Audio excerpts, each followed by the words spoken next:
Hello everyone, this is Vijendra Singh Rathore and I welcome you back to my YouTube channel. Okay, so बेटा आज के इस topic में हम लोग पढ़ेंगे कि किस तरीके से आप एक मोनोमियल और एक पॉलिनोमियल को आपस में मल्टीप्लाई कर सकते हो.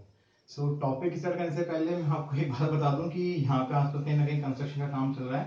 सो हो सकता है आपको इस वीडियो के अंदर कुछ ऐसे हैमरिंग या कुछ पर्टिकुलर डिस्टर्बिंग साउंड मिल सकती है कंस्ट्रक्शन की. तो बेटा उस साउंड को इग्नोर करते हुए अपना जो फोकस हो ना वो पूरा इस टॉपिक के ऊपर रखना, ठीक है ना. साउंड से आपको इतना डिस्टर्ब नहीं होना है. मे बी पॉसिबल आपको साउंड आया, हो सकता है कि वो साउंड इसके अंदर ना है.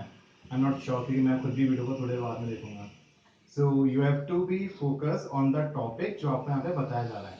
ठीक है, अब आपका आज का टॉपिक ये कि आपको ये सीखना है कि किस तरीके से आप एक मोनोमियल को एक पॉलिनोमियल से यहाँ पे मल्टीप्लाई कर सकते हो. क्योंकि हमने दो मोनोमियल्स को मल्टीप्लाई करना सीख रखा है. हाँ, हमने एक दो से ज्यादा मोनोमियल्स को मल्टीप्लाई करना भी सीख रखा है. बट हम जब एक मोनोमियल को एक पॉलिनोमियल से मल्टीप्लाई करते हैं तब क्या होता है, हमें किन किन चीजों का ध्यान रखना होता है वो हम इस वीडियो के अंदर सीखेंगे. ठीक है, और इसके बाद में जो नेक्स्ट वीडियो आपके पास में आएगा उसके अंदर आपको ये बताया जाएगा कि किस तरीके से इस कंसेप्ट का हम यूज करेंगे एडिशन या सब्ट्रैक्शन के अंदर या फिर इवैल्यूएशन के अंदर. वो आपको नेक्स्ट वीडियो के अंदर पता पड़ेगा. बट इस वीडियो में आपको ये ध्यान रखना है कि how can you multiply a monomial with a polynomial. So as we all know कि मोनोमियल के अंदर आपके पास में एक ही टर्म होती है और पॉलिनोमियल के अंदर दो तीन चार पांच कितनी टर्म्स हो सकती हैं आपके पास में. सो उससे फर्क नहीं पड़ना चाहिए कि पॉलिनोमियल के अंदर कितनी टर्म्स दे रखी हैं. हमें तो मल्टीप्लाई करने का कंसेप्ट सीखना है, फिर टर्म्स चाहे कितनी भी हो हम हमेशा मल्टीप्लाई कर पाएंगे.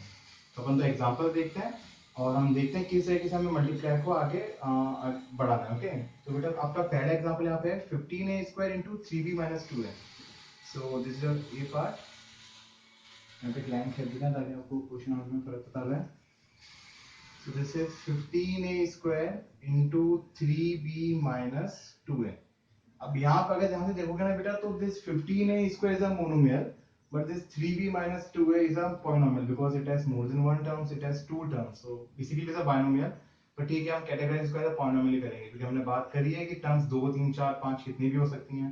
Okay, so now we have to multiply this 15a square with this 3b minus 2a. what we have to do, we have to use the distributive property. Okay, आपको यहाँ पे बेटा डिस्ट्रीब्यूटिव प्रॉपर्टी का use करना पड़ेगा तभी आप in brackets को यहाँ पे सिंप्लीफाई कर पाओगे. अब आप डिस्ट्रीब्यूटिव प्रॉपर्टी का यूज कैसे करोगे कि 15a² जो है ना पहले 3b से मल्टीप्लाई होगा और फिर यही 15a² आपका -2a से भी मल्टीप्लाई होगा. This will become 15a² into 3b. इसको हम ब्रैकेट में डाल लेते हैं ताकि हम थोड़ा इसको इजीली सिंप्लीफाई कर सकें. अब देखो यहाँ माइनस का साइन है ना तो इधर अपन क्या लगा देंगे माइनस, और यहाँ आपके पास में अंदर कितना आ जाएगा 15a² इंटू 2a. अब आपको क्या करना है, दो पर्टिकुलर मोनोमियल्स को मल्टीप्लाई करना है. देखो क्योंकि 15a² भी मोनोमियल है और 3b भी मोनोमियल बन गया, उनको मल्टीप्लाई करो.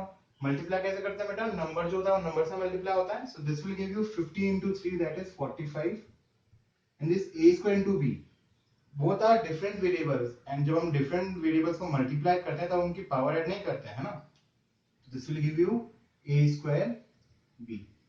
यहाँ माइनस का साइन है ना तो इधर अपन माइनस लगा देते हैं.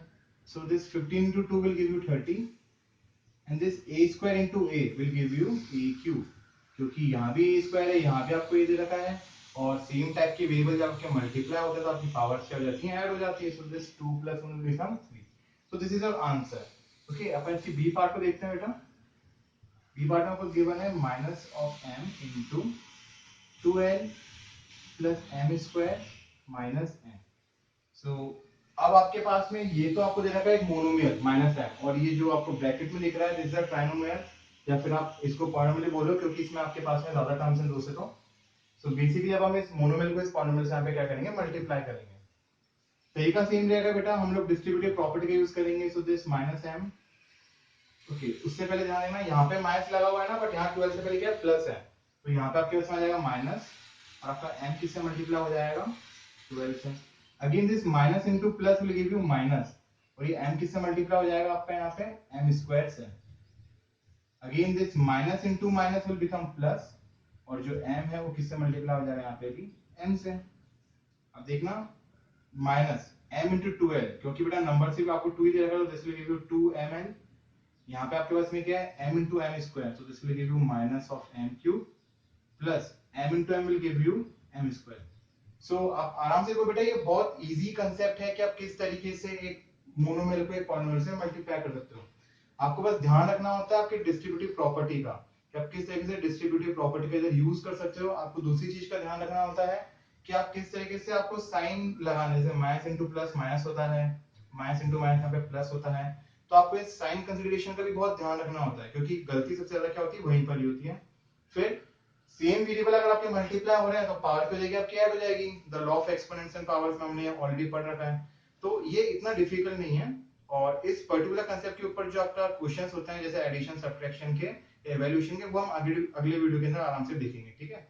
बट पहले आप आराम से इन दोनों एग्जांपल्स को नोट डाउन करिएगा, और इसमें अगर आपको कोई डाउट आता है, अगर आपको किस पे का डाउट आता है तो आप मेरे को कमेंट सेक्शन में भी पूछ सकते हैं, ओके। और अगर आपको कोई पर्टिकुलर क्वेश्चन में डाउट है तो आप उस क्वेश्चन को भी मुझे बता सकते हैं कि किस बुक का क्वेश्चन है, पेज नंबर का, तो मैं आपको उस क्वेश्चन के ऊपर भी वीडियो बना के पोस्ट करके भेजूंगा, तो आप इजीली उस क्वेश्चन को भी देख पाएंगे, एंड वो बाकी बच्चों की भी हेल्प करेगा, क्योंकि हो सकता है कि वो प्रॉब्लम्स और भी लोगों की हो, बट कुछ बच्चे पूछते नहीं है। बट आपका ऐसा कुछ नहीं है, अगर आपको डाउट है तो आप मेरे से इजीली कोई से भी क्वेश्चन पूछ सकते हैं, ओके। सो आई होप ये वीडियो आपके काम आएगा, और आपको इस वीडियो में बेटा जो कंसेप्ट बताएगा ना, इनको आपको पॉज करके नोट डाउन करना। मैं एक बार साइड में हट जाता हूँ और आप आराम से इसको देख लो, और आपको इनको है ना पॉज करके इस वीडियो को आराम से इन क्वेश्चन को नोट डाउन करना है। यहाँ पे 2 एग्जांपल्स ही हैं, बट अगली वीडियो में आपके पास में 3 एग्जांपल्स और आपको बताए जाएंगे जो इस पर्टिकुलर प्रोसेस के ऊपर ही वर्क करेंगे, ओके, जो इसका थोड़ा सा एप्लीकेशन वाला पार्ट रहेगा। सो आई होप ये वीडियो आपके काम आएगी, this will be useful for you, and if there is any problem you can ask me in the comment section. So thank you all of you, have a nice day.